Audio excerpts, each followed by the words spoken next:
අතිපූජනීය කිරිබත්ගොඩ ඥානානන්ද ස්වාමීන්ද්‍රයන් වහන්සේගේ ධර්ම දේශනාව. නමස්කාර වේවා බුදුරුවනට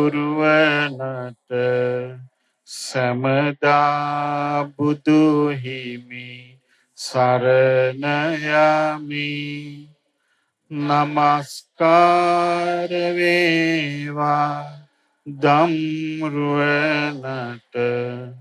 සමදා සදහම් සරණ යමි.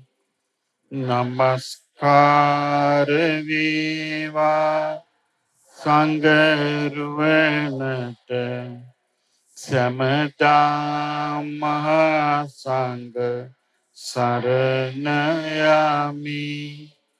නමස්කාර වේවා තුනුරුවනට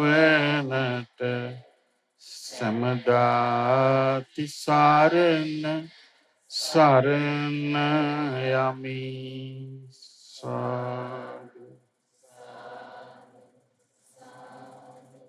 අද අපි ඊටාම වටිනා බුද්ධ දේශනාවක් ඉගෙන ගන්න යන්නේ.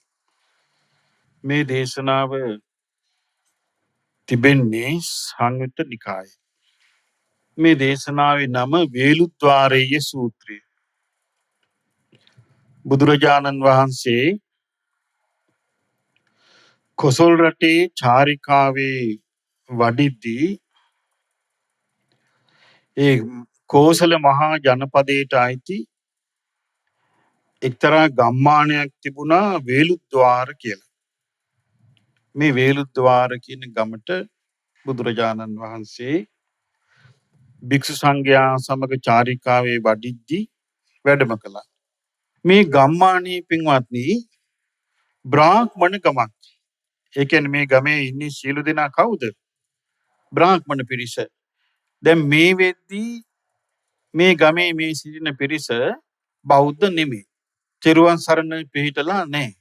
දැන් බුදුරජාණන් වහන්සේ ගමට තමයි වැඩි. මේ බ්‍රාහ්මණ ගමට. ගම්මුන්ට ආරංචි වුණා බුදුරජාණන් වහන්සේ මේ ගමට වැඩම කළා කියලා. මේ විදිහටයි ආරංචි ආවේ.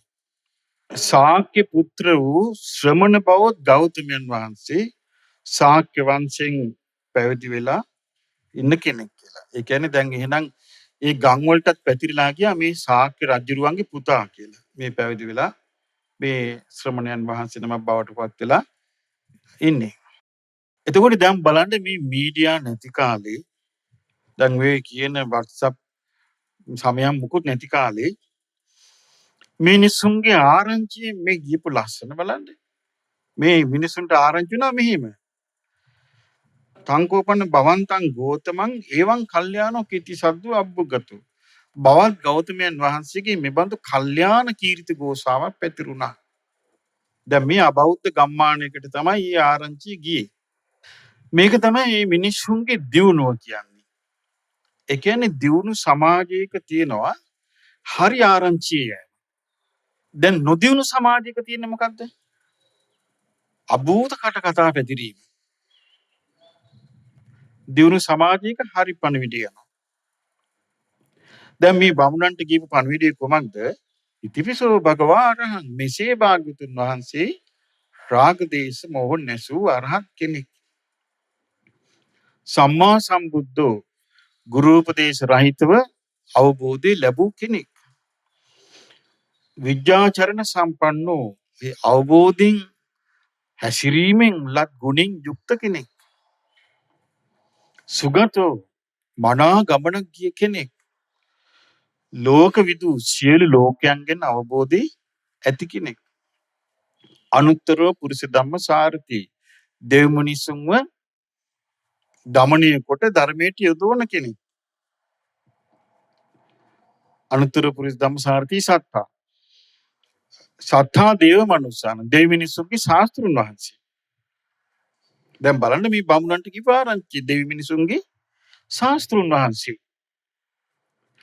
බුද්ධ අවබෝධය ලබාගෙන අන්‍ය අවබෝධ කරවන කෙනෙක්. භගවා සියලු මේ භගවත් ගුණයන්ගෙන් යුක්ත කෙනෙක්. ඔන්න මේම ආරංචිය ගියා.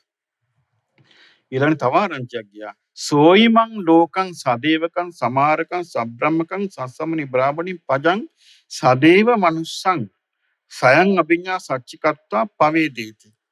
උන්වහන්සේ දෙවියන් මරුන් බබුන් සහිත ලෝකේ දෙව් මිනිස් ප්‍රජාවට තමන්ගේම අවබෝධයෙන් ඇති කරගත්තු ප්‍රඥාවෙන් මිනිසයාට ධර්ම දේශනා කරනවා.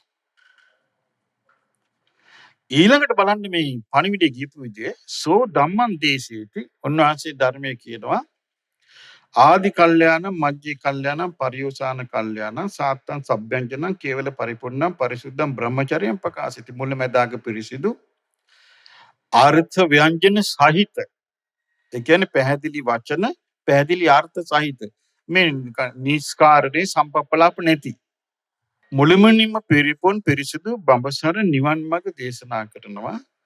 සාධිකෝපන තථා රූපානං අරහතන් දස්සන. ඉබඳු රහතන් වහන්සේ නම දකින්න ලැබෙන එක හරි අගේ. ඔන්න මිනිසුන්ගේ කතන්දරේ. මතුරනවා මේ භයානක කෙනෙක් අපි ආගම වෙනස් කරන්න යන්නේ. ඒ වගේ ලාමක කතා නෑ. ඔන්න දියුණු සමාජය. එතකොට මේ දියුණු සමාජයට උවමනා කරන දේ තමයි දැන් දැක්කද නොදියුණු සමාජය අපි ගුටි කන විදිය ආගම් අදහන්න කියලා මිනිස්සු. එතකොට දැන් ඔන්න ආරංචි වුණා අර බ්‍රාහ්මණයන්ට අර විදියට. දැන් බමුණන්ට කියන්නේ වේද විරෝධී දෙයක් මෙයා කියන්නේ. අපිට වේදයට විරුද්ධ කතාවක් මෙයා මේ කියන්නේ කියලා කතාවක් ගියාද? නෑ. මේ විදිහට තමයි කතන්දරේ ගියේ. එතකොට බ්‍රාහ්මණයෝ කල්පනා කළා එහෙනම් අපි උන්වහන්සේව බලන්ට යමු කියලා ඔන්න බුදුරජාණන් වහන්සේව බලන්ට ගියා. ගිහිල්ලා උන්වහන්සේව දැකලා උන්වහන්සේට සමහරු වැඳලා සමහරු වන්දනා කළේ පැත්තකින් වාඩි වුණා. සමහරු වැඳි කලේ නෑ. නිකම්ම පැත්තකින් වාඩි වුණා. අලුත් කෙනෙක් නේ. සමහරු ඒගොල්ලන්ගේ පවුල් වල තොරතුරු කිව්වා මේ ස්වාමීන් අසවල් එක්කෙනා මේ අසවල් එක්කෙනා කියලා පවුල් හඳුන්වා දීලා කට්ටි වාඩි වුණා. වාඩි වුණාට පස්සේ මේ බ්‍රාහ්මණවරු බුදුරජාණන් වහන්සේට මෙහෙම කතාවක් කියනවා. දැන් ඔබ වහන්සේ අවබෝධ කරපේක මොකද්ද කියන්න බලන්න. දැන් එහෙමනේ මිනිස්සු කියන්නේ. ඉතින් එහෙම නැතුව දැන් මේකේ ඔබ වහන්සේ දැන් ඔබ වහන්සේ කියන අපිට මෙහෙම ආරංචි ඔබ වහන්සේ කොහොමද අවබෝධය ලැබුවේ? එහෙම නෙමෙයි මේක අහන්නේ. මේ බලන්න දියුණු සමාජේ කියනවා බවත් ගෞතමයන් වහන්සේ. අපි ඒ කියන්නේ බ්‍රාහ්මණයෝ කියන අපි මේ ගිහි ජීවිතේ මේ අඹදරුවෝ ළමයින්ගේ කරදරත් එක්ක අපි වාසය කරන අය. දැන් මේ බමුණු ටික කියනවා බුදුරජාණන් වහන්සේට අපි මේ ගිහි ජීවිතේ ගත කරන කරදරත් එක්ක ජීවත් වෙන අය. අපි කැමති හොඳට සල්ලි හම්බ කරලා කාලය ඇඳලා ලස්සනට ඉන්න. ඔන්නේ මිනිස්සු කියන එක. අපි කැමති හොඳට ධනිය හම්බ කරලා කාලය ඇඳලා ලස්සනට ඉන්න. ඒ වගේම අපි කැමැත්තක් තියෙනවා කායස්ස බේදා පරම් මරණ සුගතින් සග්ගං ලෝකං උපපජ්ජයාම. අපි කැමති මැරිලා දෙවියන් අතරේ උපදින්න. දැන් බලන්න මිනිස්සු දිනුනොද නැද්ද? මිනිස්සු මෙලවත් හිතනවා පරලොවත් හිතනවා. වර්තමානයේ පරලෝ කතාව තහනම්. පරලෝ තහනම් වචනේ. කියනවා අපි කැමති සල්ලි හම්බ කරලා අඹදරුවොත් එක්ක ලස්සනට කාලය ඇඳලා ඉන්න. ඒ වගේම අපි කැමති මරණින් මත්තේ කොහේ යන්නද? දෙවියන් අතර උපදින්න. කියනවා තේසන්නෝ භවං ගෞතමෝ අම්මහකං ඒවං කාමානං ඒවං ඡන්දානං. බවත් ගෞතමයන් වහන්සේ දැන් මේ අමතන්දි ස්වාමීනි කියන්නේ බවත් ගෞතමයන් වහන්සේ. ඒ තාම සරණ ගින්නේ. බවත් ගෞතමයන් වහන්සේ අපි කැමති අපි මේ අදහස ඉෂ්ට කරගන්න. ඉතින් ඒ නිසා අපේ අදහසට උදව් වෙන ධර්මයක් කියන්න. එතකොට බුදුරජාණන් වහන්සේ වදාළ දේ එම්බා මිනිසුනි තථාගතයන් පහළ වූයේ දිව්‍ය ලෝකේ යවන්ට නොවේ. නෑ, මේ නාටක තියෙන්නේ මෙහි. මෙහි තමයි මේ නැටුම් තියෙන්නේ. නැටුම් ගැයුම් රංගන. ඇත්ත ධර්මයේ ඒක නෑ. දැන් බලන්න මේ බුදුරජාණන් වහන්සේට ඒ බ්‍රාහ්මණ මිනිස්සු කියපු එක. ඒ බ්‍රාහ්මණය කියේ කොහොමද අපි කාලය ඇඳලා මේ ගේ දොර ගිහි ජීවිතේ ගත කරගෙන ඉන්නවා. අපි ආසයි මරණින් මත්තේ කොහේ යන්නද? දෙවියන් අතර උපදින්න. ඉතින් බුදුරජාන් වහන්සේ නම් කියන්නේ නෑ දිවි ලෝකයන් ටිකට් දෙන්නේ නෑ. ඒ කතාව නෑ. ඒව තියෙන්නේ මාකටිං වල. දැන් මේක කියනවා භාග්‍යතුන් වහන්සේ බඳු ධර්මයක් අපිට දේශනා කරන සීක්වා. ඕම් බුදුරජාන් වහන්සේ වදාලා එහෙනම් ගෘහපතිවරුනි අත්ූපනායිකං ධම්ම පරියායන් දේශිසාමි. තමන්ව උපමා කොට ගලප ගන්න ධර්මයක් මං කියන්නම්. තමන්ව උපමා කොට ගලප ගන්න ධර්මයක් කියන්නම්. මේ බලන්නකො මේ කීමු ටික අහලා මේක මං හිතනවා ලෝක ඉතිහාසයේ මේ විදියට දහම් දෙසූ එකම ශාස්ත්‍රූවරයා. මම මේක ඔබට විස්තර කරලා කියන්නම්. කියනවා මේ තමන්ව උපමා කරගෙන ධර්මයේ තේරුම් ගන්න හැටි කියන්නම්. තන් සුණාත ඒක අහන්ට සාදුකම් මනසිකරවුත ඒක හොඳින් අවබෝධ කරගන්න මම ඒක කියා දෙන්නම් කියලා කියනවා. ඒවම් බොහෝ හොඳයි බවත්නි කියලා කියනවා.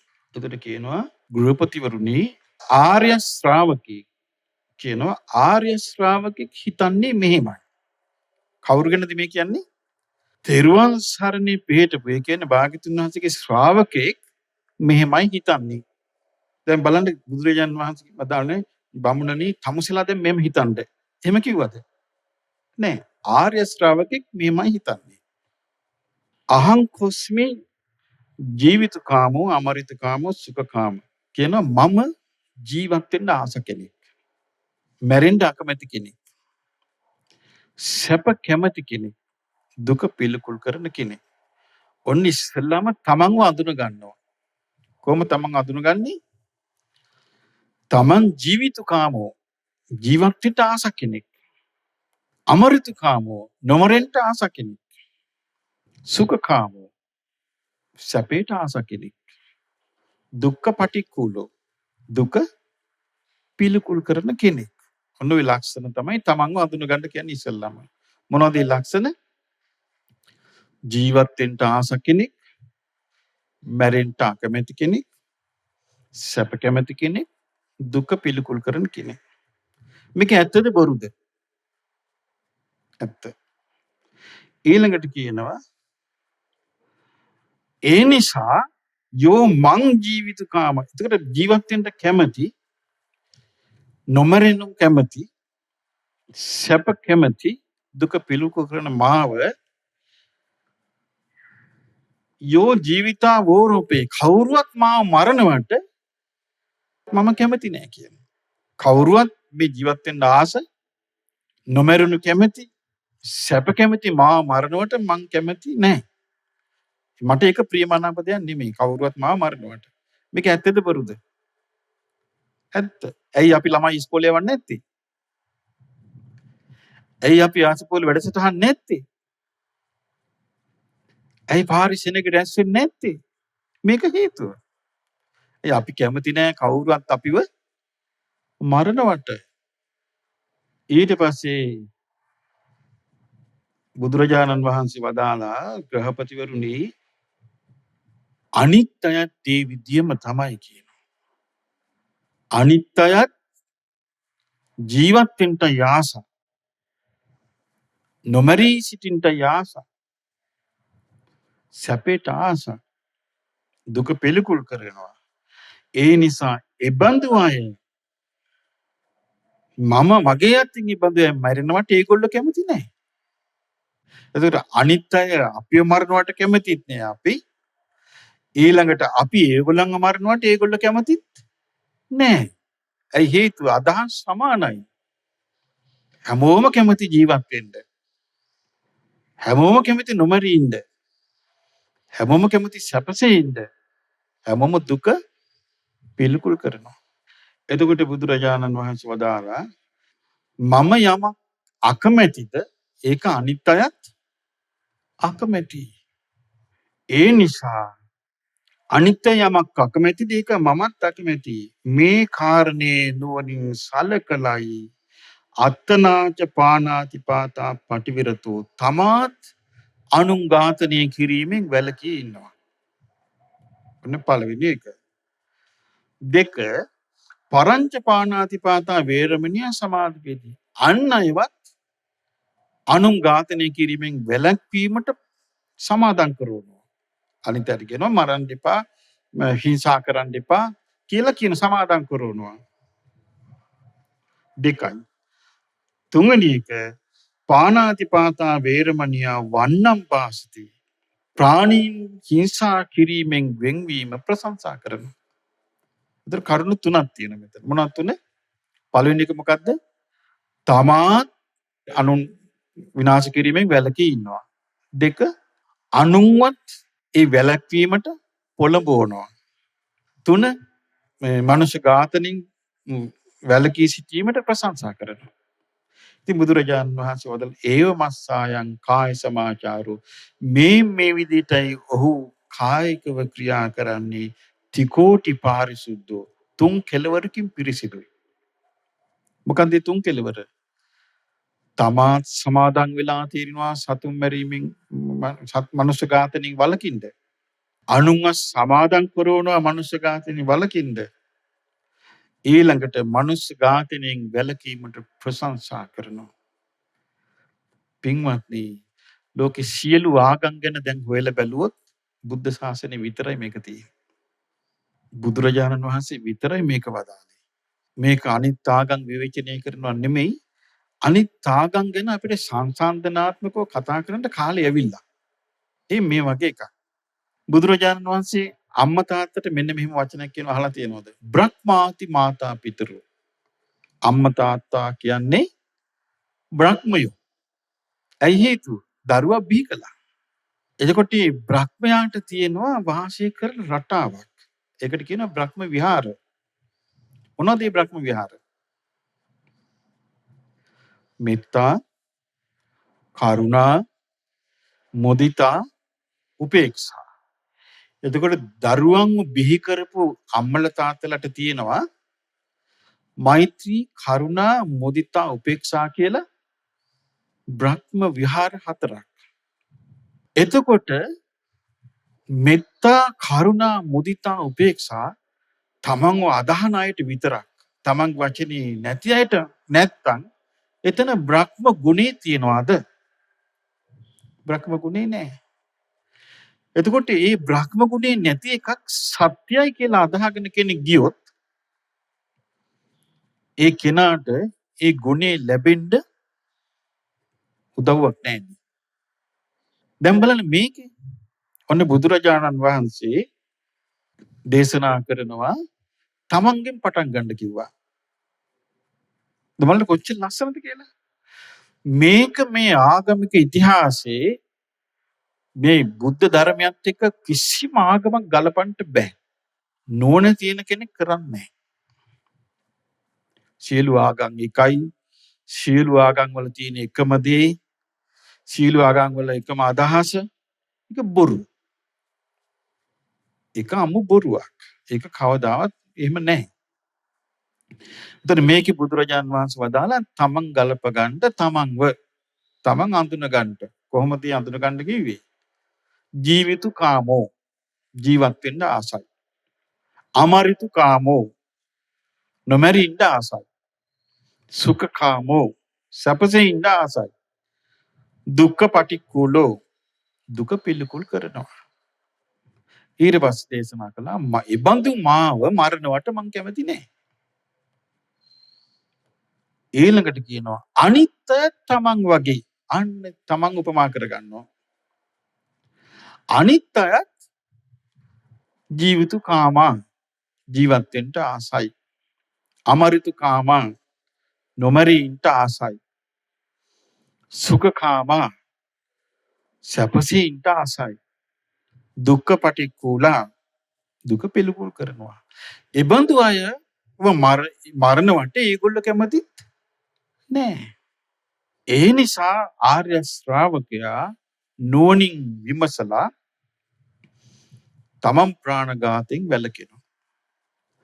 අන් අය ප්‍රාණඝාතයෙන් වළක්වනවා. ප්‍රාණඝාතයෙන් වැළකීමට ප්‍රශංසා කරනවා. මේ තුන් කරුණෙන් පිරිසිදුයි. ඒක තමයි කියනවා ආර්ය ශ්‍රාවකයාගේ කාය සමාචාර. කායික ක්‍රියාව ඒක කියනවා. ඊළඟට බුදුරජාණන් වහන්සේ වදාරා ගෘහපතිය මේ බලන්න ආර්ය ශ්‍රාවකයා මෙහෙමයි හිතන්නේ. ඔහෙලා මෙහෙම හිතන්න කිව්වේ නැහැ. ආර්ය ශ්‍රාවකයා මෙහෙමයි හිතන්නේ. මං සතු දේවල් හොරකම් කරනවාට මං කැමති නැහැ. තමන් ගැන හිතන්නේ එහෙමයි කියනවා. මං සතු දේවල් කවුරුත් හොරකම් කරනවාට මං කැමති නැහැ. ඔබ කැමතිද ඔබ සතු දේවල් හොරකම් කරනවාට? කැමති නැහැ. ඒ නිසා කවුරුවත් මගේ දේවල් හොරකම් කරනවා කියන්නේ මං අකමැති එකක්. කියන ඒ වගේ තමයි අනිත් අය. ඒගොල්ලෝ සතු දේවල් හොරකම් කරනවට කැමති නෑ. අනුන් කැමතිත් නෑ, තමන් කැමතිත් නෑ. ඒ නිසා කියන නුවණින් කල්පනා කරලා තමන් හොරකම් වලින් වළකිනවා. තමන් හොරකමෙන් වළකින්නේ කොහොමද? මගේ දෙයක් කවුරු හරි හොරකම් කරනවට මං කැමති නෑ. ඒ නිසා මං හොරකම් කරන්නේ නෑ. වෙන අයත් මං වගේ තමයි. ඒගොල්ලන්ගේ දේවල් කවුරුවත් ගන්නවට ඒගොල්ලෝ එයාලා කැමති නෑ. ඒ නිසා තමාත් හොරකමින් වළකිනවා, අන් අයව හොරකමින් වළක්වනවා, හොරකමින් වැළකීමට ප්‍රශංසා කරනවා. එතකොට මේක පටන් ගන්න තියෙන්නේ කොහෙන්ද? තමාගෙන්. තමන්ගෙන් පටන් ගන්න තියෙන්නේ. තමන් කැමති නෑ හොරකම්. තමාගේ දෙයක් අනුන් අය ගන්නවට කැමති නෑ. එහෙනම් ඒ විදිහට අනිත් අයත් හිතන්නේ කියලා කල්පනා කරන්න කියනවා. එතකොට එතනත් කරුණු තුනයි. තමාත් හොරකමින් වළකී, අන් අය හොරකමින් වළක්වයි, ඊළඟට සොරකමින් වැළකීමට පසසයි, ප්‍රශංසා කරයි. ත්‍රිකෝටි පාරිශුද්ධියයි කියන තුන් කෙලවරෙන් පිරිසිදුයි. ඊළඟට තුන්වෙනි එක කියනවා බ්‍රාහ්මණ වරුනි යෝකෝ මේ ධාරේසු වාරිත්තං ආපජ්ජේ. දැන් මේ කාලේ බුද්ධ කාලේ බහුභාර්යා විවාහ ක්‍රමේ තිබුණේ. ලංකාවේ තිබ්බේ ඒක තමයි. සුද්ධ තමයි දැන් ඒක වෙනස් කරලා අපිට නීති දැම්මේ. ඒතර බුදුරජාණන් වහන්සේ වදාලා යෝමි ධාරේසු චාරිත්තං ආපජ්ජේ. කවුරු හරි කෙනෙක් මගේ බිරින්දෑවරුන් සම්බන්ධයෙන් ඒ චාරිත්‍ර විනාශ කරනවා නම් මං කැමති නැහැ. බුද්ධ කාලේ සාමාන්‍යයෙන් එක මිනිස්සෙකුට බිරින්දෑවරු 4 දෙනෙක් ඉඳලා තියෙනවා. මේ සූත්‍රවල තියෙනවා. එතකොට මගේ බිරින්දෑවරුන්ගේ චරිත විනාශ කරනවට මං කැමති නැහැ. ඒක මට මනාප එකක් නෙමෙයි. ඒ වගේම තමයි අනිත් අයත් ඒගොල්ලන්ගේ බිරින්දෑවරුන්ව නොමගට ගන්නවාට ඒ අය කැමතිත් නැහැ. මේ නිසා මේ කල්පනා සෝ ඉති පටිසංකාය මේ විදිහට කල්පනා කළා අත්තනාච කාමේච මිච්ඡාචාර පටිවිරතෝ. තමා කාම මිත්‍යාචාරයෙන් වෙන් වෙනවා. අනුන්වත් කාම මිත්‍යාචාරයෙන් වළක්වනවා. දෙක. ඊළඟට කාම මිත්‍යාචාරයෙන් වැළකීමට ප්‍රශංසා කරනවා. දැන් බලන්න යුරෝපීය සමාජයේ ක්‍රමේනේ අපි මේ දැන් පැතිර යන්නේ. යුරෝපීය සමාජ ක්‍රමේ එහෙම එකක් නැහැ. ඒක හරි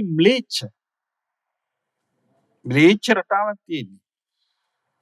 දැන් මේක එහෙම එකක් නෙමෙයි කියන්නේ. දැන් මේක හරි වැදගත් ගුණයක පිහිටපු එකක්.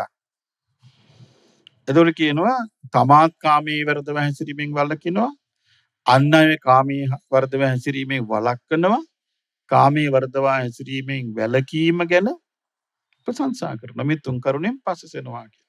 ඊළඟට බුදුරජාණන් වහන්සේ වදාලා ගෘහපතිවරුනි ආර්ය ශ්‍රාවකයා මෙහෙමයි කල්පනා කරන්නේ. කවුරු හරි කෙනෙක් බොරු කියලා අර්ථේ වනසනවාට මේකේ තියෙනවා මුසාවාදෙන අත්තම් භංජෙය. ඒ කියන්නේ බොරු කියලා බොරුවෙන් අර්ථේ වනසනවා නම් මම ඒකට කැමති නැහැ. එහෙනම් සාමාන්‍යයෙන් මේක තමන් තුලින් බලන්න කියන්නේ ඒකයි. තමන් තුලින් බලන කම්ම මේක වටහා ගන්න බෑ. ඇයි මේක බලන්න තියෙන්නේ කොයි විදිහටද? ඉස්සෙල්ලා තමන් දිහා බලලායි කරන්න තියෙන්නේ. මේක කියනවා තමන්ව බොරුවෙන් රවට්ටනවට තමන් කැමති නැහැ. ඒක තමන්ට අප්‍රිය අමනාප දෙයක්. ඒක බොරුද හැබෑද? දැන් ඕගොල්ලන්ට කවුරු හරි බොරුවක් දැන් මාව කවුරුවත් බොරුවෙන් රවට්ටනවට මම කැමති නැහැ. එතකොට ඕගොල්ලන්ව කවුරු හරි බොරුවෙන් රවට්ටනවට ඕගොල්ලෝ කැමතිද? ඕගොල්ලන්ව බොරුවෙන් රවට්ටනවට කැමති නැහැ. එහෙනම් දැන් තම තමන් හිතන විදියම අනිත් අය හිතන්නේ. එහෙනම් ඒ අය කවුරුත් කැමතිත් නැහැ බොරුවෙන් රවට්ටනවට. එතකොට බුදුරජාණන් වහන්සේ වදාලා ඒ නිසා තමන් ඉස්සෙල්ලා බොරු කීමෙන් වැළකින්න ඕනේ. ඊට පස්සේ අන් අයව බොරුවෙන් වළක්වන්න ඕනේ. බොරු කියන්න එපා කියලා. වළක්වන්න ඕනේ. ඊළඟට බොරුවෙන් වැළකීමට ප්‍රශංසා කරන්න ඕනේ. බොරුවෙන් වැළකීමට ප්‍රශංසා කරන්න ඕනේ. එතකොට මේ තුන තමයි ත්‍රිකෝටි පාරිශුද්ධ. තුන් කෙලවරින් පිරිසිදුකම. ඊළඟට බුදුරජාණන් වහන්සේ පෙන්වා දෙනවා ගෘහපතිවරුනි ආර්ය ශ්‍රාවකයා මෙහිමත් හිතනවා. කවුරුවත් කේලාම් කියලා සමගී මමයි අනිත් අය අතර තියෙන සමගිය නැති කරනවට මං කැමති නැහැ. දැන් අපි ගමු ඕගොල්ලෝ ඔයාලා ගෙවල් වල ස්වාමියා බිරිඳ ඥාතිය ඔක්කොම එකතු වෙලා සමගියෙන් ඉන්නවා කියලා. ඕගොල්ලන්ව කේලම් කියලා මේ සමගිය බිඳිනවට කැමතිද? කැමති නැහැ. එතකොට මම කැමතිත් නැහැ මං එක්ක ඉන්න සංඝ පිරිස කවුරු හරි කේලම් කියලා බිඳවනවා නම්. එතකොට කේලම් කියලා බිඳවනවා නම් ඒකට අපි කැමති නැහැ. ඉතින් බුදුරජාණන් වහන්සේ වදාළේ මේ තමන්ගෙන් බලන්න. තමන්ගෙන් බලන්න තමන් කැමති නැහැ. එහෙනම් ඒ වගේ තමයි අනිත් අයත් කේලම් කියලා බිඳවනවට කැමති නැහැ. හැබැයි මේක තමන්ගෙන් බලන්නේ නැතුව කරන්න බෑ. ඒ කියන්නේ මේක ප්‍රායෝගික නෑ. තමන් තුළින් බලන්න බැරි නම්. තමන් තුළින් බැලුවොත් විතරයි මේක තේරෙන්නේ. එතකොට බුදුරජාණන් වහන්සේ වදාලා අනිත් ඇත්ත එහෙමයි කේලම් කියලා බිඳවනවට කැමති නැහැ. බුදුරජාණන් වහන්සේ වදාලා ඉස්සල්ලා තමන්ව ගලප ගන්න. කොහොමද ගලප ගන්න කිව්වේ? මම කැමති නෑ මාත් එක්ක ඉන්න පිරිසව කේලම් කියලා අසමගි කරලා බිඳවනවට. ඒ වගේම තමයි අනිත් අය කැමතිත් නැහැ. එහෙනම් තමත් කේලම් කීමෙන් වළකිනවා. අන් අයවත් කේලම් කීමෙන් වළක්වනවා. කේලම් කීමෙන් වැළකීමට ප්‍රශංසා කරනවා. අන්න ත්‍රිකෝටික පාරිශුද්ධිය. ඊළඟට තියෙනවා ඒ වගේම ආර්ය ශ්‍රාවකයා මෙහෙමත් හිතනවා. තමන් කැමති නැහැ කවුරුවත් තමන්ට බයිනවට. හරි ඔබ කැමතිද ඔබට බයිනවට? ඔබට බනිනවට කැමති නැහැ. ඉතින් හිතනවා මම කැමති නැහැ මට කවුරුවත් බනිනවට. ඒ වගේ තමයි අනිත් අය එයාලා කැමතිත් නෑ එයාලට බනිනවාට. කැමති නෑ. ඒ නිසා මම අන් අයට බනින්න නැතුව ඉන්නවා. වැළකීලා ඉන්නවා. අන් අයවත් පරුස වචනෙන් වළක්වනවා. පරුස වචනෙන් වැළකීමට ප්‍රශංසා කරනවා. දැන් බලන්න මේ ශාස්ත්‍රෘත්වයේ තියෙන ශ්‍රේෂ්ඨත්වය. මෙහෙම කතා වෙන ඕන කෙනෙකුට නිදහසේ පුළුවන් මේක පරීක්ෂා කරලා බලන්න පුළුවන්. මේක මේ බුදු කෙනෙකුගේ මුවින් විතරයි මේ පිට වෙන්නේ. අනේ මේ විදිය අදහසක් තියෙනවා නම් සියලු මිනිස්යන් තුල ප්‍රශ්න නැහැදී. ඉතින් මේ කියනවා තමාත් පරුස වචනෙන් වළකිනවා, අන් අයව පරුස වචනෙන් වළක්වනවා, ඊළඟට පරුස වචනෙන් වැළකීම ගැන ප්‍රශංසා කරනවා. ඉතින් ඒ නිසා දැන් මේක බලන්න කියනවා බුදුරජාණන් වහන්සේ වදාලා ඒවද සම්පප්පලාප කවුරුවත් තමන්ට සම්පප්පලාප කියනවට කැමති නැහැ. කැමති නැහැ. අනිත් අයත් එහෙමයි සම්පප්පලාප කියනවට කැමති නැහැ.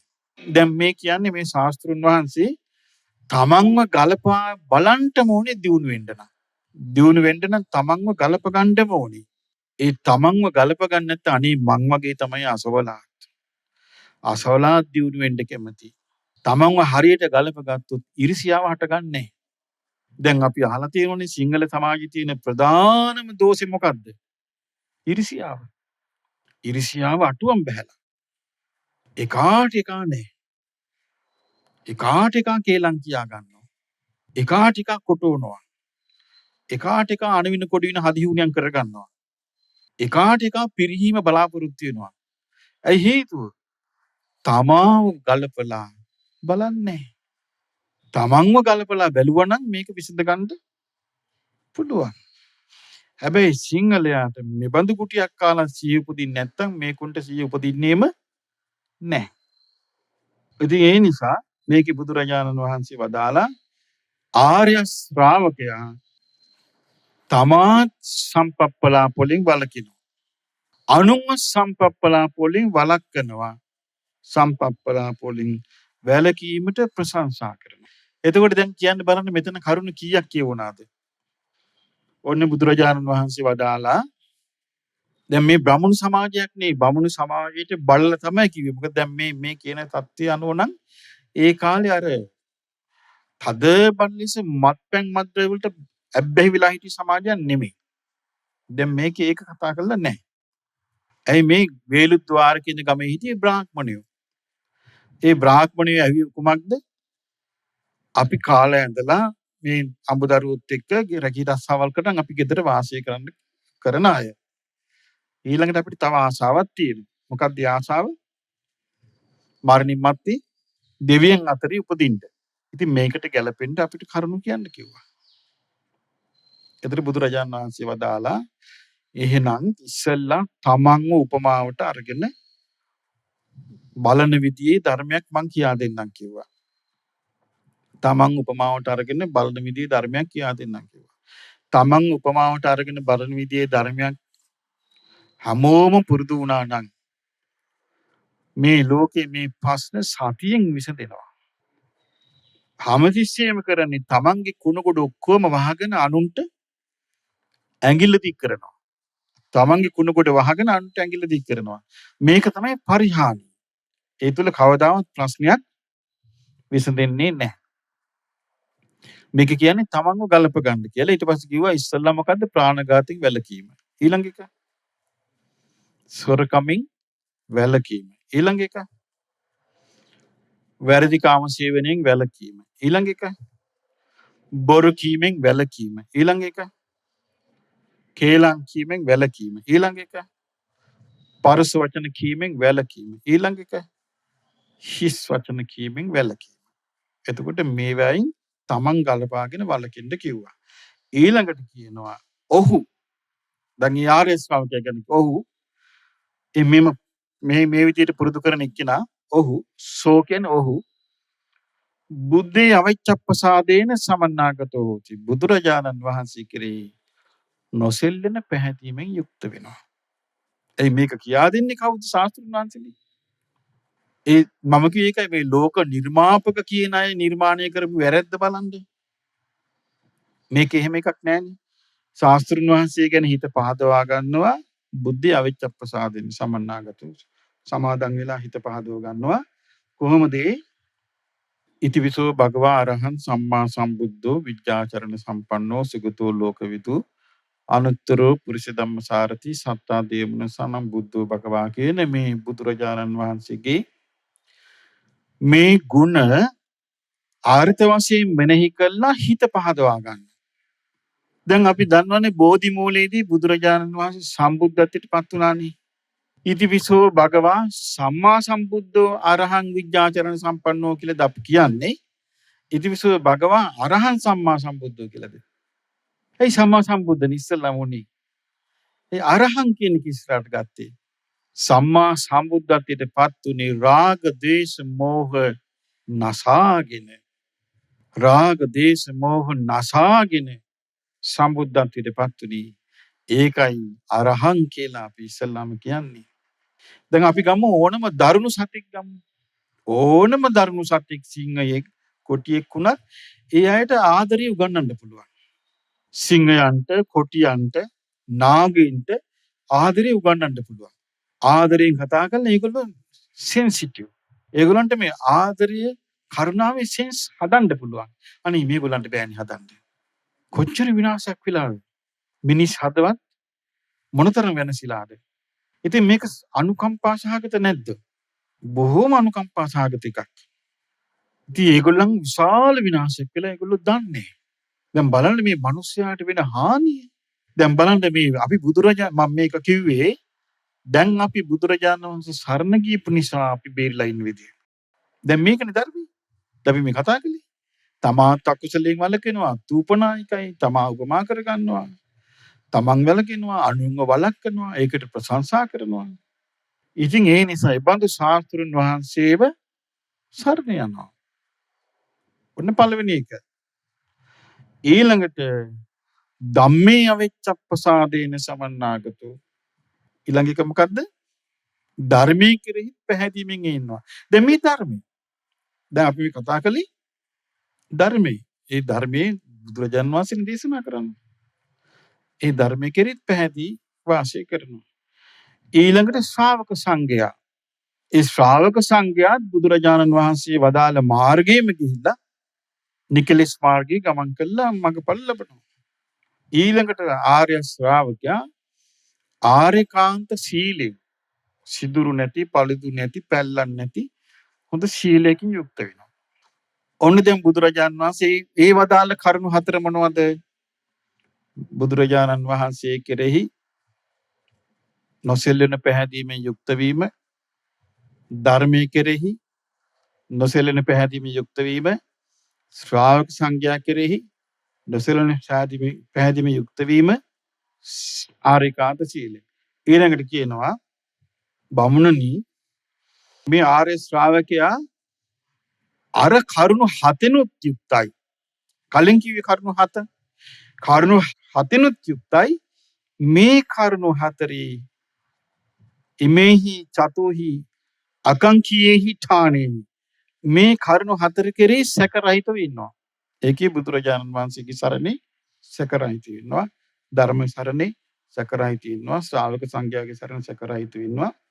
කියනවා එහෙම කෙනා අය ඉස්සල කරුණු 7යි මේ 4යි. 4 කීයද? 11. මේ කරුණු 11න් යුක්ත කෙනා කියනවා මේ කරුණු තියෙනවා නම් තමන් ගැන තමන්ව අඳුන ගන්න පුළුවන් කියන තමන්ට. තමන් මේක කියනවා කීන නිරයෝමි නිරයන්නේ. ධාර නිරයන බය නිතිබුන දිවි ලෝකෙ උපදින්න ආසාවනේ. කීන නිරයෝමි නිරයන්නේ. කීන තිරච්ඡානියෝනි තිරසංයෝනියන්නේ. කීන පෙත්තිවිසියෝ പ്രേත ලෝකයන්ෙත් නෑ, හතර අපායන්නේ නියත වශයෙන්ම නිවන අවබෝධ කරනවා. ඔන්න බුදුරජාන් වහන්සේ මේ මිනිසුන්ට දේශනා කළේ අන්තිමට සෝතාපට්ටි අංග. දැන් ඔන්න බුදුරජාණන් වහන්සේ වදාළද බමුණුනි දැන් අහපල්ලා මා පැමිණිය යුතු අප ගලවා ගන්නටයි. ඒ කතාව තියෙනවද? නෑ. මේම තියෙනවා නම් හරි කිව්වා අත්විඳිනා. ඊට පස්සේ එහෙනම් දැන් සරණ යමු. ඒ කිව්වේ නෑ. ඊට පස්සේ බමුණු තීරණය කළා.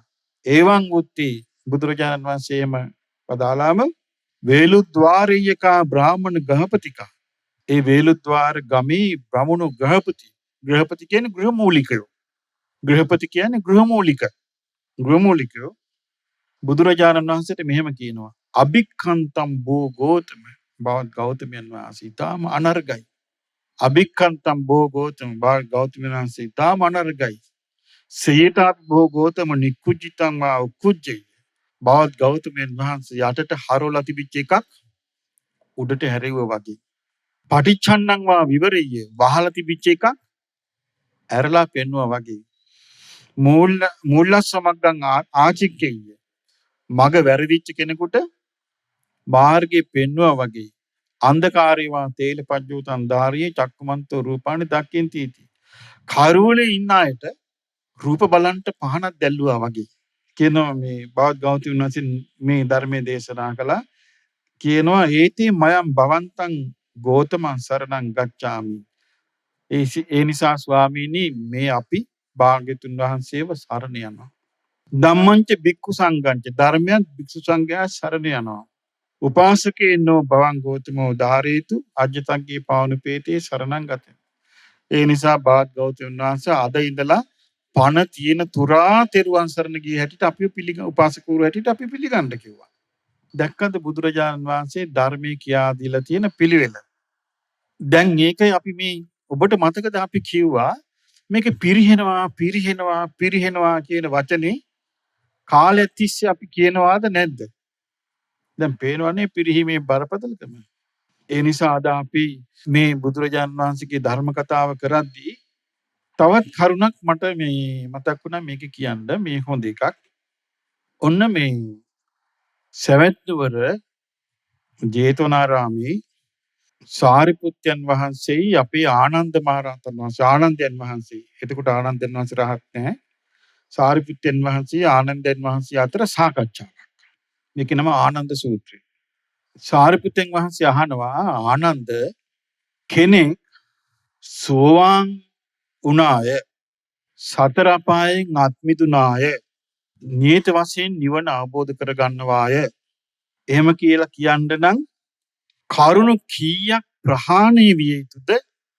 කරුණු කීයක් සමාදන් විය යුතුද? යුක්ත විය යුතුද? කරුණු කීයකින් යුක්ත විය යුතුද? කරුණු කීයකින් දුර විය යුතුද කියලා ඇහුවා.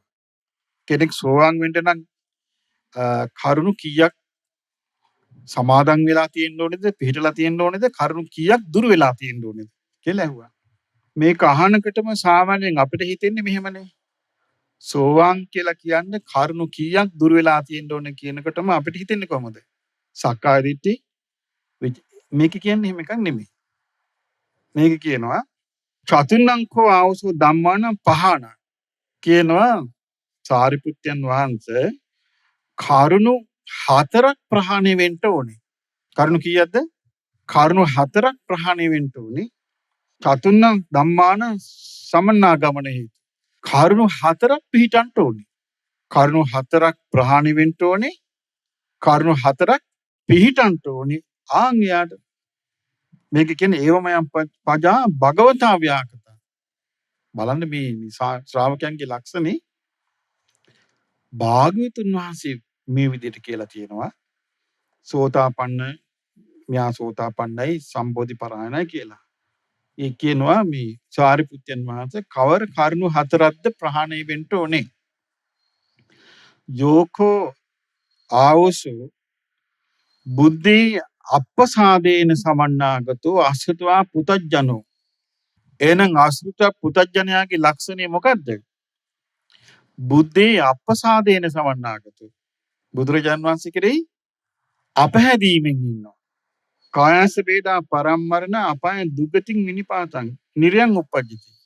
කාය බිඳී මරණින් මතු අපාය දුර්ගති විනිපාත නිරේ උපදිනවා. ආන්න බුදුරජාන් වහන්සේ කෙරෙහි අපහැදුනොත් ඒ අපහැදීමෙන් යා උපදින්නේ කොහෙද? නිරේ උපදිනවා. තථා රූපස්ස බුද්ධේ අප්පසාදෝ නහෝති. එබඳු බුදුරජාණන් වහන්සේ කියන එබඳු අපහැදීමක් මොහුට එක් සෝවාන් වෙච්ච කෙනාට පිටින්නේ නැහැ කියලා.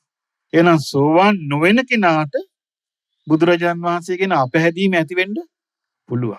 අසෘතව පුතඥයාට අපහැදීම ඇති වෙන්න පුළුවන්. දැන් බලන්න අසෘතව පුතඥයාට බුදුන් මේ උපන්න කීප ගමන් පට් ගාලා ගත්තේ. දඹදිව බුදුන් උපන්නා කියන එකටම හිත අපහදින්නේ. අන්න පුතඥකම දැක්කද? දඹදිව බුදුරජාණන් වහන්සේ උපන්නා කියන එකටම අප්සෙට් යනවා. ඇයි? අසෘතව පුතඥයාව අපහදිනවා බුදුරජාණන් වහන්සේ කෙරේ. ඒ අසෘත පුතඥයාට මේ ප්‍රශ්නේ ඇති වෙනවා. ඊළඟට තියෙනවා යථාරූපේනකෝ ආවසෝ බුද්දේ අවෙච්ච ප්‍රසාදේන සමන්නාගතෝ සෘතවාරිය ශාවකෝ. සෘතවත් ආරි ශ්‍රාවකයා බුදුරජාණන් වහන්සේ කෙරේ යම්බඳු ප්‍රසාදයකින් යුක්ත නම් ඒ ප්‍රසාදේ ලක්ෂණය මොකද්ද? කායස වේදා පරම්මරණ සුගතින් ලෝකං උපජ්ජති. කාය විදී මරණින් මතු දෙවියන් අතරේ උපදවනවා. දෙවියන් අතරේ යා උපදිනවා. එබඳු තථාරූපස්ස බුද්ධේ අවෙච්ච ප්‍රසාදෝ හෝති. එබඳු භාග්‍යතුන් වහන්සේ කෙරේ අවෙච්ච ප්‍රසාදයෙන් යුක්තයි කියන මේ බුදුගුණ නම ගැන ඔන්න පළවෙනි සෝතාපට්ඨයන්ගේ තෝරපු හැටි. ඊළඟට කියනවා සාරිපුත්යන් වහන්සේ අසුත පුතඥයාට තියෙනවා නිරේ අරගෙන යන ආකාරයේ ධර්මයේ කෙරේ අපහැදීමක්. සෝවාන් වෙච්ච කෙනාට දැන් බලන්න මේ ලංකාවේ මිනිස්සු හිටියේ අසෘත පුතඥ මට්ටමේ. ශ්‍රුතවත් ආර්ය ශ්‍රාවක මට්ටමේ නෙමෙයි. ඒ අශ්‍රුතවත් පුතඥ කම නිසා තමයි ධර්මයේ විකෘති අර්ථ කියන්න ගත්තේ. විකෘති අර්ථ කියන්න ගත්තා. අනිත්‍ය දුක්ඛ අනාත්ම කියන එක විකෘති කළා. පටිච්ච සමුප්පාදේ විකෘති කළා. එතකොට මේ අශ්‍රුතවත් පුතඥයාගේ තියෙන අපැහැදීම ඔහුට තියෙන්නේ නිරේ පිණිසයි. ආන්ගේ නිරේ ගාමිනී අපැහැදීම ශ්‍රුතවත් ආර්ය ශ්‍රාවකයාට නැහැ. ඊළඟට කියනවා ශ්‍රුතවත් ආර්ය ශ්‍රාවකයාට කායස්ස වේදා පරම්මරණා සුගතින් සග්ගං ලෝකං උපපජ්ජති. කය බිදී මරණින් මතු දෙවියන් අතර උපදින පැහැදීමක් ඇද්ද ධර්මයේ ගැන. ඒ කිව්ව අනිත්‍යයි. අනිත්‍ය බුදුරජාණන් වහන්සේ විස්තර කරලා තියෙනවා. හොඳ ලස්සනට. මේක විපරිණාම ධම්මං කියලා විස්තර කරලා තියෙනවා. අනිත්‍යං දුක්ඛං විපරිණාම ධම්මං කියලා විස්තර කරනවා. යද නිච්ඡං තං දුක්ඛං යං දුක්ඛං තදනත්තා බොහෝම පැහැදිලිව විස්තර කරලා තියෙනවා හිත පහදව ගන්න නැත්te ධර්මයේ. එතකොට ඒ ධර්මයේ කෙරෙහි පැහැදිලි සුගතිය කරා ගෙන යන ආකාරයේ ධර්මයේ කෙරෙහි පැහැදීමක යුක්ත වේ. ඊළඟට තියෙනවා සංඝයා ගැන පැහැදීම. අසෘත පුතඥයාට තියෙනවා සංඝයා ගැන අපහැදෙන විදිය. සංඝයා කෙරෙහි අපහැදිලා වාසය කරනවා නිර්ය යන විදියට. අසෘත පුතඥයා. ඒ අපහැදීම සෝවාන් ශ්‍රාවකයාට නැහැ. සෝවාන් ශ්‍රාවකයාට තියෙන සංඝයා කෙරෙහි යම් පැහැදීමක් ඇද්ද? ඒ පැහැදීමෙන් යා සුගතිය ගෙනියයිද? ඒ බඳු පැහැදීමක යුක්ත වේ. එතකොට දැන් බලන්න අසෘත පුතඥයා තුල තියෙන බුදුරජාන් වහන්සේ කෙරෙහි තියෙන අපහැදීම සෝවාන් ශ්‍රාවකයා තුල හටගන්නේ. එතකොට අසෘත පුතඥයා තුල ධර්මයේ කෙරෙහි හටගන්න අපහැදීම සෝවාන් ශ්‍රාවකයා තුල හටගන්නේ. අසෘත පුතඥයාට සංඝයා කෙරෙහි තියෙන අපහැදීම සෝවාන් ශ්‍රාවකයා තුල හටගන්නේ. සෝවාන් ශ්‍රාවකයා හරි විදියට කරුණු දැනගෙන කරුණු සහිතව පහදිනවා. ඊළඟට තියෙනවා යථාරූපේනකෝ ආවසෝ දුස්සීලේන සමන්නාගතු අසෘත පුතඥයා දුස්සීල බවින් යුක්තයි. එතකොට අසෘත පුතඥයා මේ අපහැදුන සීලය කෙරේ අපහදින්න පටන් ගත්තා. සීලයට බණින්න පටන් ගත්තා. සරකාණි බිබී නම් මගපල් ලැබී අපි බීලා දිවම් මක් වෙනවාද මෙහෙම කී හිටියා. එතකොට බේබද්දොත් මේ දුස්සීල භවයේ පිහිට සීලයට ගැරහෙව්වා. බුදුරජාණන් වහන්සේ වදාලා කායස්ස වේදා පරම්මරණ අපාය දුග්ගති විනිපාතං නිරයන් උපපජ්ජති. ඒ යම් දුස්සීල බවක් ඇද්ද කය බිදී මරණින් මතු නිරේ උපදින ඒ දුස්සීල බව සෝවාන් පුද්ගලයාට නැහැ. සෝවාන් පුද්ගලයාට ඒ දුස්සීල බව නැහැ. ඒ නිසා මේ සෝවාන් පුද්ගලයාට ආරිකාන්ත සීලය පිළිපදිනවා.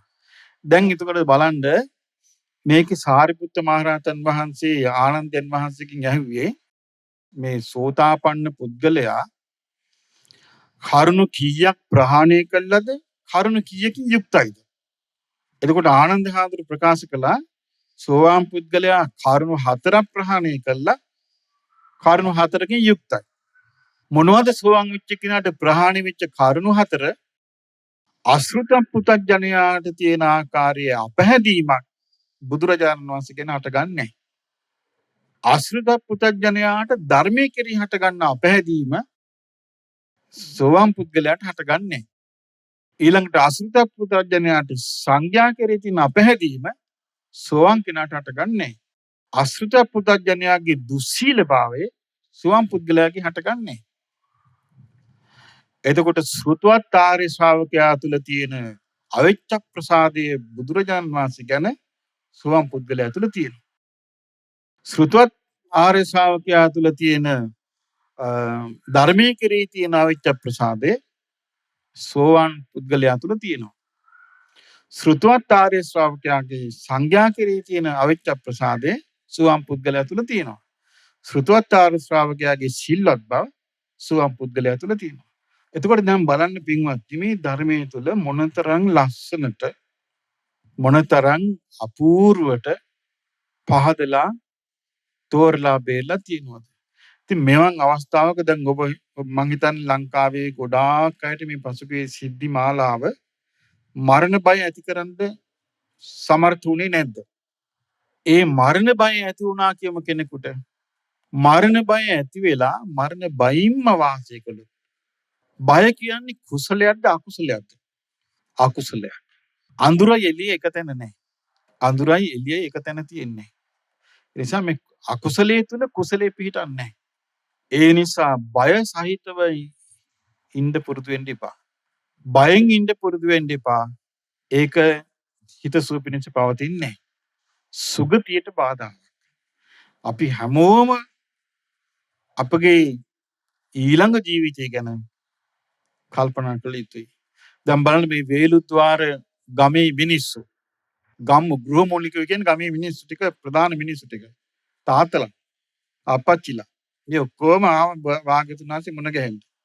බමුණු ටික. ඇවිල්ලා මොකද්ද කිව්වේ? අපි කැමති ලස්සනට කාලා ඇඳලා ගෙවල් දොරවල් හදාගෙන ඉන්න. ඒ වගේම අපි කැමති මරණින් මත්තේ දිව්‍ය ලෝකේ යන්න. දැන් බලන්නකෝ මේ මිනිස්සුගේ ආකල්පේ. දැන් ගමක එකතු කරන්නකෝ බලන්න. අපේ ගමක ඉන්නවද? නෑ. එහෙම මිනිස්සු නෑ. මිනිස්සු ඉන්නේ අනී මරුණා කොහෙ ගියාමකෝ. එහෙම කල්පනා කරන්නේ අංග විකල. ඒ වගේ හරි මොංගල් වෙච්ච මිනිස්සු. දැන් බලන්න මේ මිනිස්සු කල්පනා කරන විදිය. මේ විදියට කල්පනා කරන්නේ නැතුව ධර්මය අහුවෙන්නේ නෑ. බය හට ගන්නකට හිතන්න ඕනේ මේ බය සහිත සිතකින් මට මැරුණොත් මට හොඳ නෑ. මම බුදුරජාණන් වහන්සේගේ සරණේ මනාකොට පිහිටලා බය කරට ගන්න එපා. බය කරට ගන්න එපා. බය පයට පාග ගන්න. බය පයට පාග ගන්න. කරට ගන්න එපා. මොකද උපන්නානම් මැරෙනවාමයි. උපන්නානම් මැරෙනවාමයි. කෙලෙස් සහිත කෙනෙක් මැරුණොත් උපදිනවාමයි. ඉතින් ඒ නිසා ඊළඟ ආත්මේ ලබනාත්මේ සුගති අපේක්ෂාව නිකන් තිබ්බට වැඩක් නෑ. සරණේ මනාකොට පිටන්න ඕනේ. අර ආශ්‍රිතවත් පුතඥයාගේ වගේ අපහැදීම තියාගන්න එපා බුදුරජාණන් වහන්සේ ගැන. ආශ්‍රිතවත් පුතඥයාගේ වගේ ධර්මයේ ගැන අපහැදීම තියාගන්න ඕනේ. දැක්කනේ රහතුන්ගේ වේසින් ඇවිල්ලා ධර්මය අපහදවනවා. ඔය ධර්මියම නෙමෙයි කීකේ අපහදවනවා. ඒවට අහු වෙන්න එපා. මේ බුද්ධ වචනේ සත්‍යයි. ඊළඟට ආශ්‍රිතවත් පුතඥයා තුළ ඇති වෙන ආකාරයට සංඝයා කෙරෙහි අපහැදීම ඇති කරගන්න එපා. සංඝයා කියේ භාග්‍යවතුන් වහන්සේගේ බුද්ධ ශාසනයේ වැඩ සිටි රහතන් වහන්සේලා. දැන් අපි ගත්තොත් මේ මිහිඳු මහ රහතන් වහන්සේ. මිහිඳු මහ රහතන් වහන්සේ ගැන පැහැදුනොත් හොඳටම ප්‍රමාණවත් අපිට. ඒ තරම්ම උන්වහන්සේ මේ සිංහල ජාතියට කරලා තියෙන උදව් උපකාර මෙතෙකයි කියන්න බෑ. මෙතෙකයි කියන්න බෑ. ඊළඟට මම තවත් කාරණයක් කියන්නම්. දැන් අපේ රටේ සිංහලයේ පුරුදු වෙලා තියෙනව නේද? තමන්ගේ ආදි පුරුෂයාට ගරහන්න. සිංහල ජාතිය ආදි පුරුෂයා කවුද? සිංහල ජාතිය ආදි පුරුෂයා කවුද? විජය කුමාරයා. විජය කුමාරයා ඇතුළු 700ක් පිරිස ලංකාවට කොට මේ අවුරුදු 2000ක් 2300ක් වගේ කාලයක් මේවා හොඳට ගරු සරු ඇතුව ගරු කරගෙන මේ ආදි පුරුෂයාට ගරු කළා. බුදුරජාණන් වහන්සේගේ දේශනාවක් තියෙනවා දීඝනිකායේ අම්බට්ට සූත්‍රය. ඒ අම්බට්ට කියන මානවකයා බුදුරජාණන් වහන්සේ ළඟට එව්වා. මට මතක හැටියට පොක්‍රසාත කියන බ්‍රාහ්මණයා අම්බට්ට එව්වා ගිහිලා බලාපන් අර ශ්‍රමණ ගෞතමයන්ගේ මහපුරුෂ ලක්ෂණ තියෙනවද කියලා බලාපන් කිව්වා. මහපුරුෂ ලක්ෂණ තියෙනවා නම් සම්බුදු කෙනෙක්. අම්බට්ට ගියා මේ පිරිසත්. ඒතට අම්බට්ටට අවුරුදු 16යි. හැබැයි ත්‍රිවේද පාරප්‍රාප්ත බමුණෙක්. ඉතින් යා හරි බුද්ධිමත් කියලා සම්මත නිසා අම්බට්ට වෙව උඹ ගිහිල්ලා බලාපන් කියලා. අම්බට්ට ගියා. ඉතින් අම්බට්ට ගියාම ඉතින් සාමාන්‍ය බ්‍රාහ්මණයන්ට ගොඩාක් සලකන සමාජේ බුදුරජාන් වහන්සේ එච්චර ගරුසරුකුරු දැක්ුවේ නෑ කියලා අම්බට්ටට කේන්ති ගියා. කේන්ති ගිහලා ශාක්‍ය වංශයට බයින්ඩ පටන් ගත්තා. ශාක්‍ය කියන්නේ මොකද? ශ්‍රමණයෝ කියන්නේ මොකද? හිස මුඩු කරපියවුන් මේ ගෘහපති වගේ කීකේ බයින්ඩ පටන් ගත්තා. අම්බට්ට කියන්නේ බමුණා. බයින්ඩ පටන් ගත්තාම බුදුරජාන් වහන්සේ කල්පනා කළා මේක මේ ශාක්‍ය වංශයට බයින්නේ. ඇහුවා අම්බට්ට තමසේ මේ ශාක්‍ය වංශයට බයින්නේ ශාක්‍ය වංශිකයන්ගෙන් තමසට මොකොත් අකරතැබ්බයක් වුණාද? ශාක්‍ය වංශිකයෝ අපිට ගරුසරු දක්වන්නේ නැහැ කිව්වා. ඒක හරි කිව්වොත් ශාක්‍ය වංශිකයෝ ඒගොල්ලන්ගේ සමාජයට ඔහි ශාක්‍ය වංශිකේ සමාජයට ගියාට පස්සේ කිව්වා මේ කුරුල්ලොත් කුරුළු කූඩුවේ ඇතුලේ චන්ටිකම් දක්වනවා කිව්වා. ඒ වගේ මේ එහෙම ගන්න එපා ඔක කිව්වා. කියද්දි බයින්ඩ පටන් ගත්ත ශාක්‍ය වංශයට. බයින්ඩ පටන් ගත්තාම ඇහුවා අම්බට්ට ඕගොල්ලන්ගේ වංශේ අම්බට්ටගේ බ්‍රාහ්මණ වංශේ පටන් ගත් මොන ගෝත්‍රයේද කියලා ඇහුවා. එතකොට කිව්වා බාත් ගෞතමයන් වහන්සේ අපි කන්නහයන ගෝත්‍රය කිව්වා. කන්නහයන ගෝත්‍රයේ ආරම්භක ආදි පුරුෂයා කවුද? කන්න ඍෂිවරයා. ඊට පස්සේ කන්න ඍෂි කාගේ කවුද? කන්න ඍෂි ශාක්‍යයෙකුගේ ශාක්‍ය පවුල් වල ශාක්‍ය මාලිගාවක දාසියෙකුගේ පුතෙක්. ඔන්න බුදුරජාණන් වහන්සේ කිව්වා. කන්න ඍෂි දාසියෙකුගේ පුතෙක්. එහෙනම් කුල පරම්පරාව ගත්තොත් උඹ දාසි පුත්‍රයෙක් කිව්වා. කටවහගෙන හිටපන් කිව්වා. ආදි පුරුෂයා දන්නවා. අද සිංහලයෝ ආදි පුරුෂයාට අපහාස කරනවා, ගානහනවා, හොරෙක් දැයිකනේ හැමතිස්සෙම හොරෙක් කී ජප ඉන්නේ හැමතැනම. හොරා කී ඇඟිලි දික් කර නීචයි. දැන් බලන්න ඒ තමන්ගේ පරම්පරාවට කවදාවත් වැදගත් මිනිස්සු ගරහන්නේ නැහැ. මම තව උදාහරණයක් ඔබට කියන්නම්. ජීවක කෝමාර බච්ච කාගේ කවුද? බිම්බිසාර රජුරුවන්ගේ රාජකීය වෛද්‍යවරයා. අම්මා කවුද? අම්මා වෙසකන. එතකොට අම්මා වෙසඟන දරුවා ලැබිලා ඒ දරුවා ගිහිල්ලා කුණු ගොඩට දැම්මා. කොල්ලෙක් කියලා. කෙල්ලෙක් නම් හදනවා, කොල්ලෙක් නම් මරනවා කියලා. කාප්ප වහලා හිටියා. ඊට පස්සේ තමයි අරගෙන ගිහිල්ලා රජමාලිගාවේ හැදුවේ. බිම්බිසාර රජුරුවනේ මේ හැදුවේ වෙන රජ කෙනෙක් තමයි අබේ රාජකුමාර මට මතක හැටියට හැදුවේ. එතකොට මේ රාජකීය වෛද්‍යවරයාට කවුරුත් බැන්නද අසවලාගේ පුතා කියලා? ගරහන්නේ. සිංහල ජාතිය පටන් ගත්තේ විජය කුමාරයාගෙන්. නමුත් වර්තමාන සිංහලයෝ ගරහනවනේ. මහාවංශයේ පැහැදිලිව සඳහන් වෙනවා විජය කුමාරයා ලංකාවේ රජ කරාට පස්සේ ඔහු සියලු දරුණු ගතිගුණ අතෑරලා දැහැමින් රජ කළා කියලා. ඉතින් ලංකාවේ වෙනස පිළිගන්නේ නැහනේ. චණ්ඩාශෝකට ධර්මාශෝක වෙන්න හොඳ. ඇයි මේ ගරහන්නේ?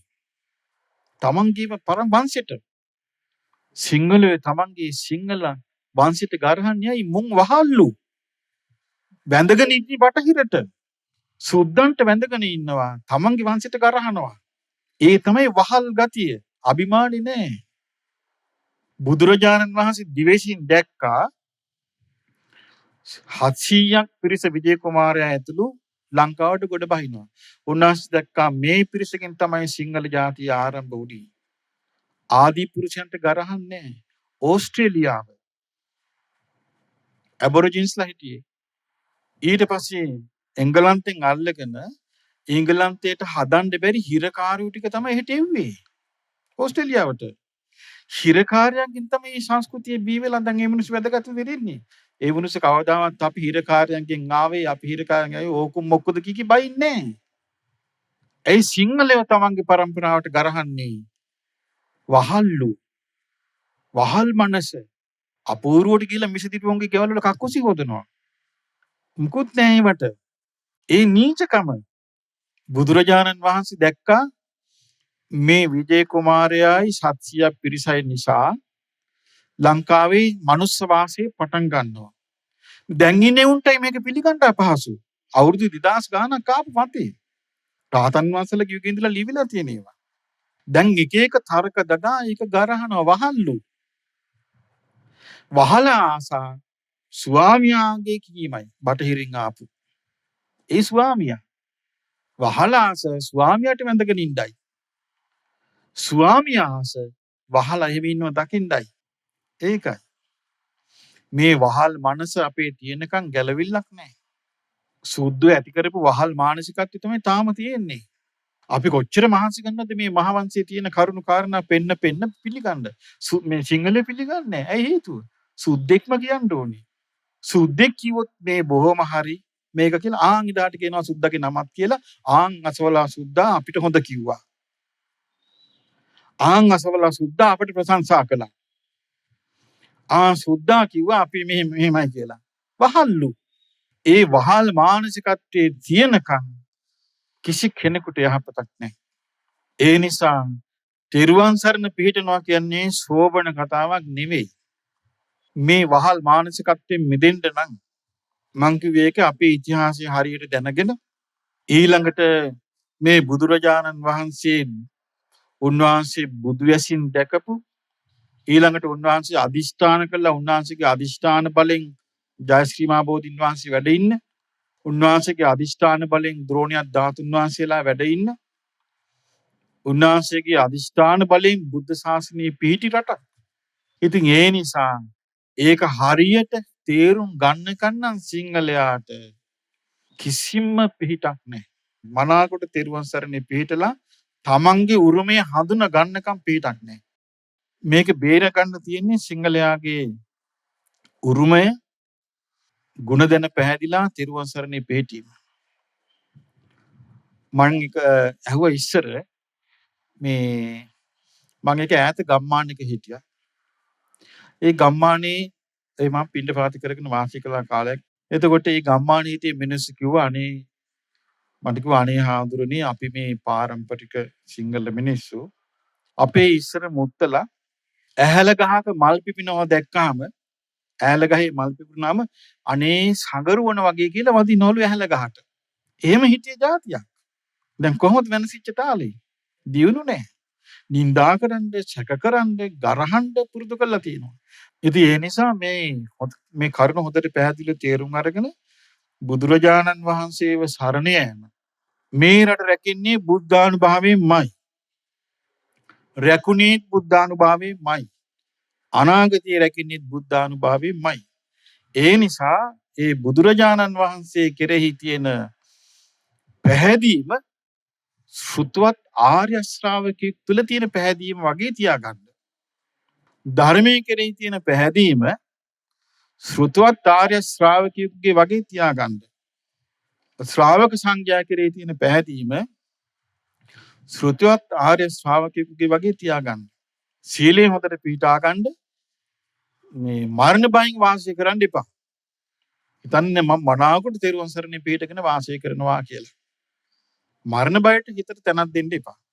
මොකද මේ ප්‍රශ්න කොහෙද තියෙනවා හැමදාමත් තියෙනවා මේ ලෝකේ යන රටාව මේක. ඉතින් ඒ නිසා මේ ලෝක යන රටාවට අපිට මුණ දෙන්න වෙන බෝට්ටුව පෙරළුණා. බෝට්ටුව පෙරළුණාට පස්සේ බෝට්ටුවේ ඉන්න ඕන විදියයි පෙරලෙන්න කලින් බෝට්ටුවේ ඉන්න විදියයි දෙවිදියක්. දැන් බෝට්ටුව පෙරලිලා තියෙන්නේ. ඒ නිසා දැන් මේ විදියට හැදෙන්න ඕනේ අපි. හැඩ ගැහෙන්න ඕනේ. හිත ධෛර්ය කරගන්න පුරුදු වෙන්න ඕනේ. අර පිරිමැස්මින් ජීවත් වෙන්න පුරුදු වෙන්න ඕනේ. ඊළඟට සමගියෙන් ඉන්න පුරුදු වෙන්න ඕනේ. ඊළඟට ඉවසීම පුරුදු වෙන්න ඕනේ. තමන් ගුණ ධර්මයන් තුළ ස්වාධීන ඉන්න ඉවසගෙන ඉන්න. එතකොට හරි. ඉතින් ඒ නිසා ඊළඟ එක තමයි මිනිස්සුන්ව කලබන දේවල් මැටි ඇමතුරු කියන්න පුළුවන්. සිංහලයා කැළපෙන දේවල්. කැළඹීම වාසි බෝලේ පාස් කරන්න පුළුවන්. බෝලේ ගන්න එපා.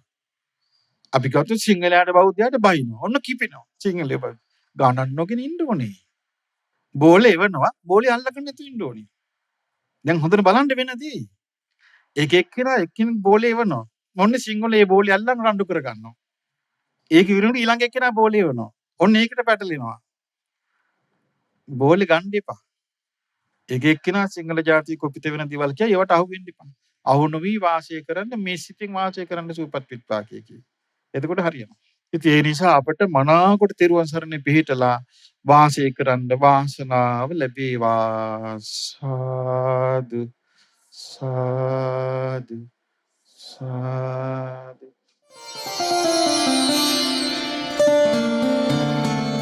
අමාදම් විල අතිපූජනීය කිරිබත්ගොඩ ඥානානන්ද ස්වාමීන්ද්‍රයන් වහන්සේගේ ධර්ම දේශනාව